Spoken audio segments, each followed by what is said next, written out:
UPSC civil services examinations అంటే IAS IPS వీటి కోసం ప్రిపేర్ అయ్యే వాళ్ళ కోసం సిఎస్బిఎస్ అకాడమీ ఒక కొత్త బ్యాచ్ స్టార్ట్ చేస్తుంది. ఇది ఆన్లైన్లో వినొచ్చు, ఆఫ్లైన్లో వినొచ్చు.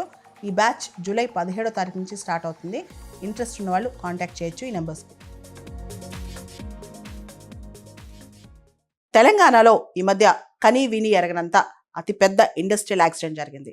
పాషమైలారం ఇండస్ట్రియల్ పార్క్ హైదరాబాద్కి చాలా దగ్గరగా ఉన్న ప్రాంతం అనమాట. అక్కడ సిగాచి ఫార్మా ఇండస్ట్రీలో చాలా పెద్ద యాక్సిడెంట్ జరిగింది. ఆ బ్లాస్ట్లో ఇప్పటికే 36 మంది మరణించారు, 6 మిస్ అయ్యారనమాట. అసలు దీనికి కారణం ఏంటి, ఇంత పెద్ద బ్లాస్ట్ అక్కడ ఎందుకు జరిగింది అనేది పెద్ద క్వశ్చన్ అనమాట.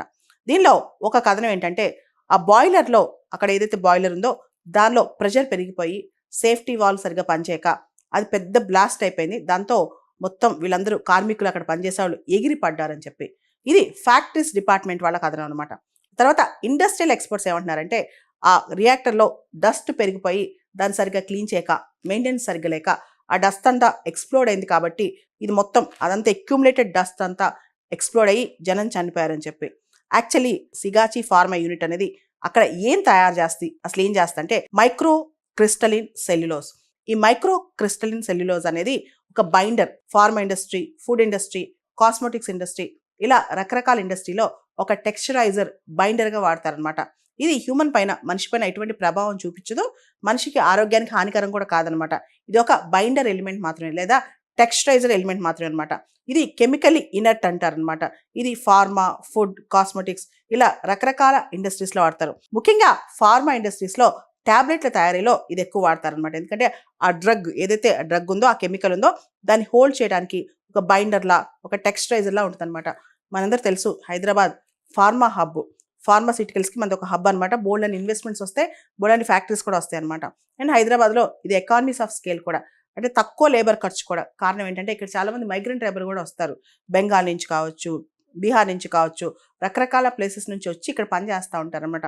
మనం చూస్తే ఈ రీసెంట్గా జరిగిన యాక్సిడెంట్లో, ఈ యాక్సిడెంట్లో సిగాచి యాక్సిడెంట్లో అందరూ కూడా మైగ్రెంట్ వర్కర్స్ ఎక్కువ మంది కూడా. వీళ్ళందరూ బీహారీస్, బెంగాలీస్ వీళ్ళందరూ అనమాట. సో బేసిక్గా ఇదంతా కూడా ఈ ప్రాంతంలో కొన్ని ఫార్మా కంపెనీస్ కూడా ఉన్నాయి. ఈ మైక్రో క్రిస్టలిన్ సెల్యులోజ్ ఇండస్ట్రీ అనేది బేసిక్ ఇండస్ట్రీ అనమాట. దీనివల్ల మిగతా ఫార్మా ఇండస్ట్రీస్ కూడా, అంటే బైండర్ టెక్స్చరైజర్ ఈజీగా దొరికింది కాబట్టి చుట్టుపక్కల మిగతా ఫార్మా ఇండస్ట్రీస్ కూడా బాగానే డెవలప్ అయ్యాయి. ఇది పాషమైలారం ఇండస్ట్రియల్ పార్క్లో ఉంది. గవర్నమెంట్ ఇండస్ట్రియల్ పార్క్కి చాలా బెనిఫిట్స్ ఇస్తే, చాలా అంటే బెనిఫిట్స్ ఎక్కువ ఇచ్చి అక్కడ ఇన్వెస్ట్మెంట్స్ కానీ ఇవన్నీ ప్రమోట్ చేస్తూ ఉంటుంది అనమాట. అయితే దీనికి సంబంధించి ఇంతకుముందు ఫార్మా కంపెనీస్ మీద కానీ, ఇండస్ట్రియల్ యూనిట్స్ మీద కానీ చాలా ఎక్కువగా రెగ్యులేషన్స్ ఉండే అనమాట. అయితే ఇప్పుడు పరిస్థితి ఏంటంటే, రెగ్యులేషన్స్ కాకుండా సెల్ఫ్ రెగ్యులేషన్సే ఎక్కువ ప్రాముఖ్యత ఇస్తారు. ర్యాండమ్గా చెక్స్ ఉంటాయి కానీ ప్రతిరోజు అధికారులు చెక్ చేయరు అనమాట. సో దానివల్ల కూడా ఇండస్ట్రియల్ యాక్సిడెంట్స్ బాగా పెరిగిపోతుందని చెప్పి చాలామంది అంచనా వేస్తున్నారు. So standard safety protocols follow అవ్వాలి. అదేవిధంగా ఏఐ, ఆర్టిఫిషియల్ ఇంటెలిజెన్స్ అనేది చాలా వరకు ఈ గవర్నెన్స్లో కూడా, ఇండస్ట్రియల్ గవర్నెన్స్లో కూడా తీసుకురావాలన్నమాట. So that everyday monitoring, everyday updates అనేవి ఉంటాయి అనమాట.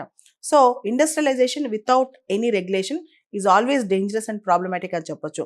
ముఖ్యంగా ఇక్కడ మనం మాట్లాడుకోవాల్సింది మైగ్రెంట్ వర్కర్స్. ఎవరైతే మైగ్రెంట్ వర్కర్స్ ఒక రాష్ట్రం నుంచి ఇంకో రాష్ట్రానికి, ముఖ్యంగా హైదరాబాద్ లాంటి ప్రాంతాలకి లేదా అమరావతి లాంటి ప్రాంతాలకు వెళ్తారో వాళ్ళు చాలా తక్కువ వేతనాలకి వాళ్ళు వస్తారనమాట. దానివల్ల కూడా ఇండస్ట్రీస్ అన్ని ఒకటే చోట ఉంటాయి ఇలాంటి ప్రాంతాలు. ఎందుకంటే వేజెస్ చాలా తక్కువ ఉంటాయి కాబట్టి చాలా మంది ఇలాంటి ప్రాంతాల్లోనే ఇండస్ట్రీస్ పెట్టాలని ఆలోచిస్తారు. కానీ ఈ మైగ్రెంట్ వర్కర్స్ యొక్క ప్రాణాలకు విలువ లేదా, ఇదో పెద్ద క్వశ్చన్ అనమాట. అలానే ఎవరైనా హ్యూమన్ బీయింగ్సే, ఎక్కడ ఎలా చనిపోయినా అందరూ మనలాంటి మనుషులే. అదే ప్రాంతంలో మనం ఉంటే కూడా మన పరిస్థితి అలా ఉంటుంది. కాబట్టి ఇలాంటి అంశాల్లో మానవ ప్రాణాలకే విలువ ఎక్కువ ఇవ్వాలన్నమాట. సో ఇలాంటి రిపీట్ కాకుండా చూసుకోవాలి. ఇంత పెద్ద యాక్సిడెంట్ అనేది దాదాపు 36 మంది చనిపోయారు, 6 మిస్సింగ్ అనమాట. మిస్సింగ్లో కూడా చనిపోయే అవకాశం ఎక్కువ ఉంది. కాబట్టి ఇప్పుడు గవర్నమెంట్ ఎలాంటి చర్యలు తీసుకుంటుంది, ఇండస్ట్రియల్ పార్క్స్ ఎలాంటి చర్యలు తీసుకుంటే, సిగాచి కంపెనీ అసలు ఎలా రెస్పాండ్ అవుతుంది, ఇతర కంపెనీస్ లాస్ట్ ఇయర్ మనం చూస్తే కనుక ఇలాంటి యాక్సిడెంటే విశాఖపట్నం దగ్గర అచ్యుతాపురం సెజ్లో, అది కూడా ఫార్మా కంపెనీ అనమాట. ఇలాంటి యాక్సిడెంట్ అక్కడ కూడా జరిగింది. ఇలాంటివి రిపీట్ కాకుండా మనం ఎలా ఆపాలి, ఎందుకంటే ఇవన్నీ అవాయిడబుల్ డ్యామేజెస్ అనమాట.